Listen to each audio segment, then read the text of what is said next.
Mukulembeza tambuliza mu ddere entuufu ddala. Tulina buzibu bwonna gyali okumala emyaka gyaffe gyonna 10. Tutambula bulungi naye amanye ennaku yaffe musuubuzi munnaffe. Olwo si busuubuzi munnaffe tetumumanyi bulungi. Twetaagiza mukulembeze munnaffe nga Seeru. Ye muntu atuukibwako yasoomanya ensonga yaffe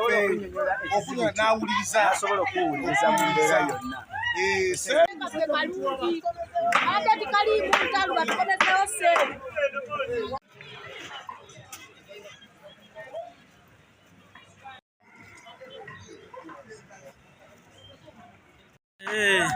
Okobaleza tukumwagala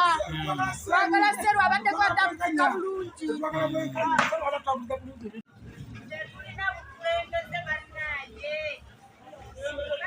muzimu sawa ya mwanga maliza kusoma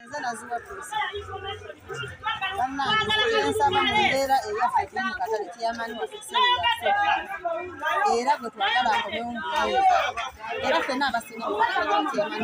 tuzabana mu masomero twagala mbeera egenda kunyereza abula twagala kiyamani yakusobola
akatale kano kazi tugaana enteekateeka za kansa n'ekyokubiri tetuyinza kugaana kusalawo kwa muzeeyo ekyokusaba obukulembeze obw'omu Rwanda bwe businga kuba omukulembeze gufuula ab'enguzi oba tusalawo gavumenti batuwawaabwe batuteekera akalulu oba kinaavaamu gaera owaabwe yatulidde batulambikire n'okututandikira ku bintu ebimu bakatugamba kansa etweyongera abantu omukulembeze kirawa ate ekintu kyonna kyekisinziriza nnyo ekintu kyonna kyembala kituusabulizi yeetaaga omuntu ategeera yawansi ng'amanya nti omusuubuzi oyo niwe basobola balina omusuubuzi munne akwata bwati akozesa nnyo ak'obuntu n'amagezi era bantu babiziriza mu okukumira naye kati akansi kyeyolesa okuba nti okunoonyeza omukulembeze obutuufu twabadde kusalirawo si kusaba naye tubadde kusalira kimu Museveni n'abantu atuyambe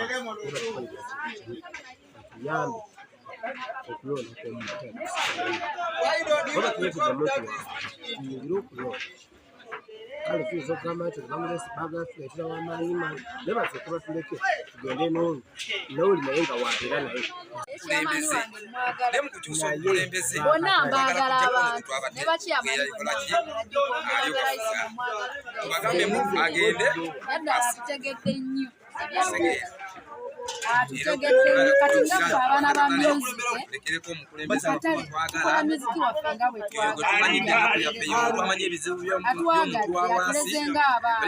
abaana ye muntu afunamu obuzibu oba n'omuntu ye muntu akuyita n'akubuulirira ng'omwana tasobola kuddaawo ate akuyita ng'omwana n'akubuulirira so nze nga badde sinamufunamu buzibu bonna kale nze sibayi bitibwa Kizza Muhammad Salima Bigira Mpologoma. Tukyobuuliza ekyakatale k'okusoomozebwa tufunye kungi eri abakulembeze be batutaddemu. Abamu weewaawo kale banaaba bamativu naye ate nze nga nze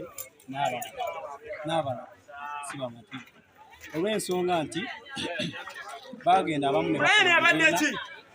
okutukulaakulanya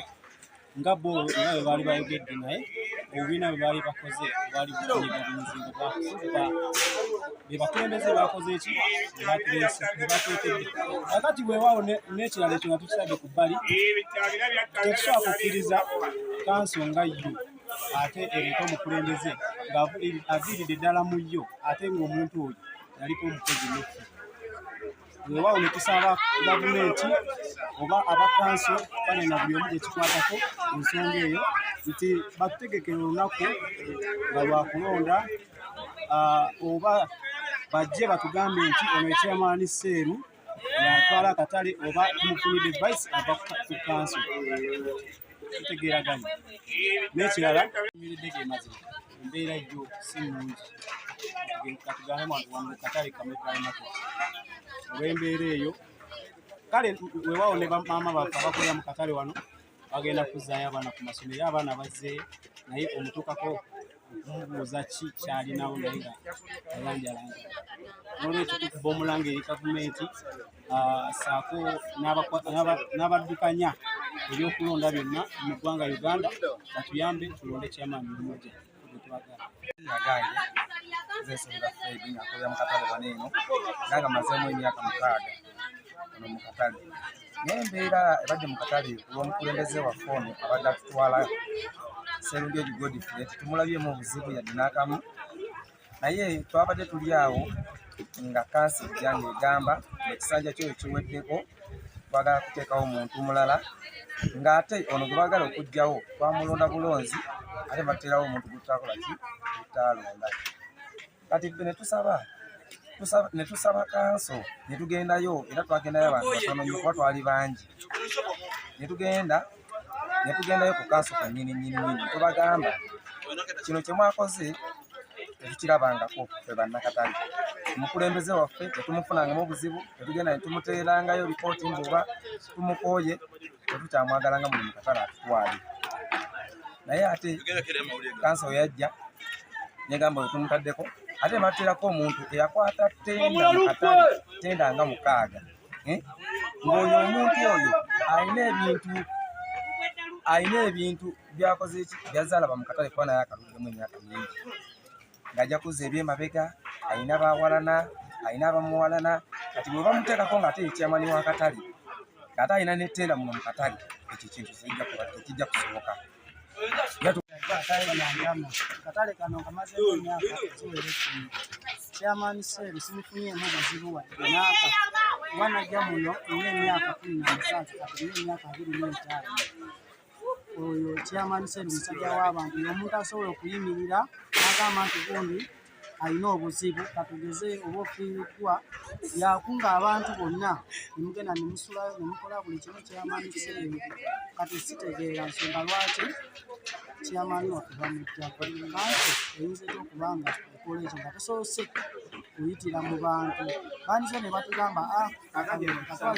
bonna tulwerondere kyamaani akola ki atutwala so sibba okuva eri tuleetera kyamaani atatutegeera era weewaawo omukulembeze ekitegeera kuba ye talina mbeera mbi ate yalondera abantu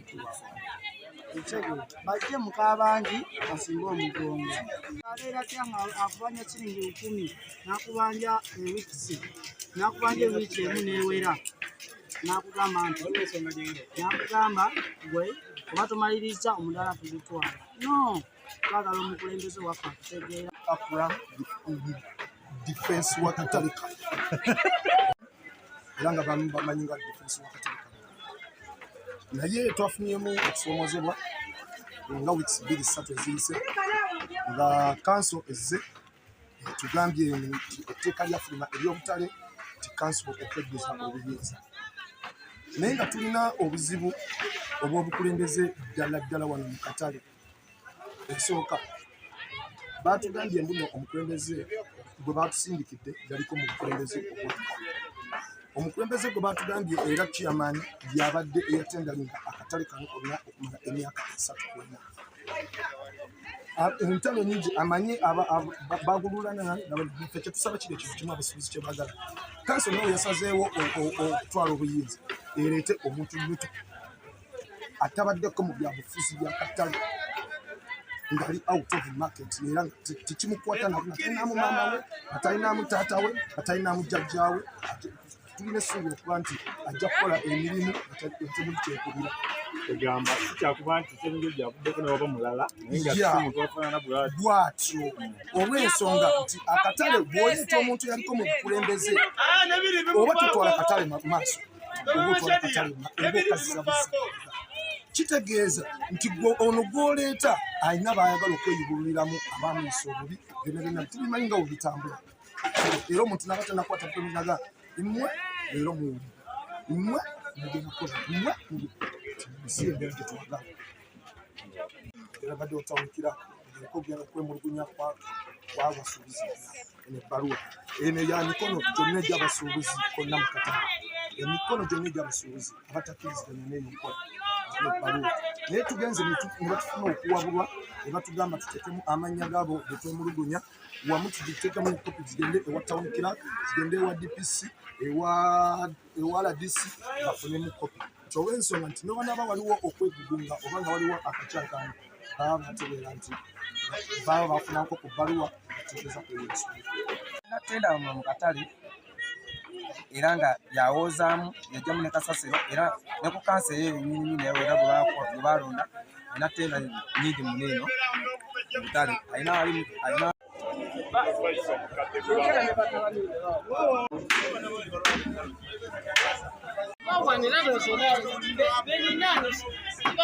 Kivumbi Alex nga nkolera mu katale k'omukikko abangi tebamanyi nga Kamevale Market nga ndi musuubuzi w'ebyennyanja ebibisi ate mu kifo ky'obukulembeze nze akola nga vice chairman oba nze abadde nga vice chairman w'akatale konna okutwaliza awamu. Embeera eriwo ssaawa zino ekyamazima si nnungi mu matu gange kw'ossa n'ag'abasuubuzi okutwaliza awamu kubanga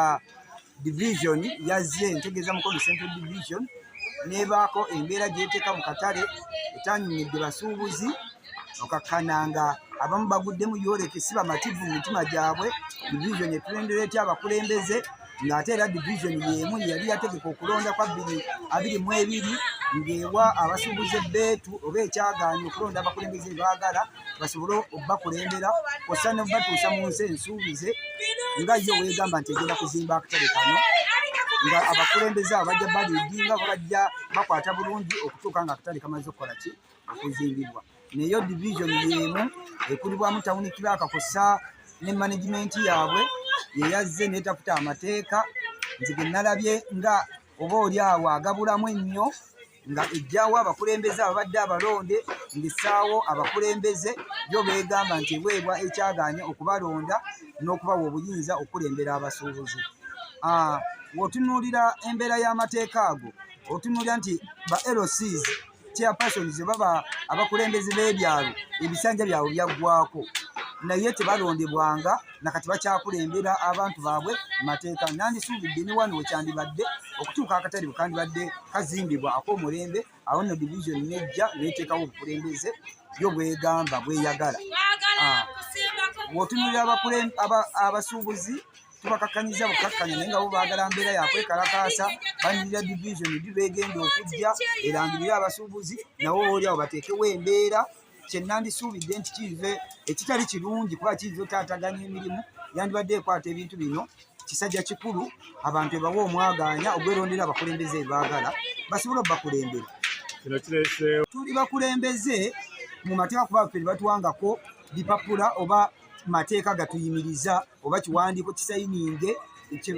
ekituyimiriza n'ekyokulala tennaba kujja kulangirira abakulembeze bo beegamba bye yateekawo kuba ne ofiisi yennyini fe abakyagiddukanya era kituwa omwaganya okugira nga tukyakulembera abantu okutuuka bo nga tubalinze oba okutuuka nga tulaba kikyezzaako. Esebo bamuyita Jjuuko Muhammad, omumyuka we mwami Nkugwa Isima be bateekawo balangirira tuwulira ŋŋambo kubanga ne ku gurawundi yennyini etyako kubanga ekimanyi bulungi nti kyeyakola si kituufu kubanga abasuubuzi batuusewo ku municipality amanyi akatale kano kakulibwa Mukono Municipal Council ye nannyini katale kati okaddukanya kwako ye Mukono Central Division. Kati abasuubuzi batuuse ku Mukono Municipal Council bagambye byonna ebigenda mu maaso bo tebabikola ki tebabimanyiiko yensonga lwaki division tenaba kujja mu butongole kulangirira abantu abo.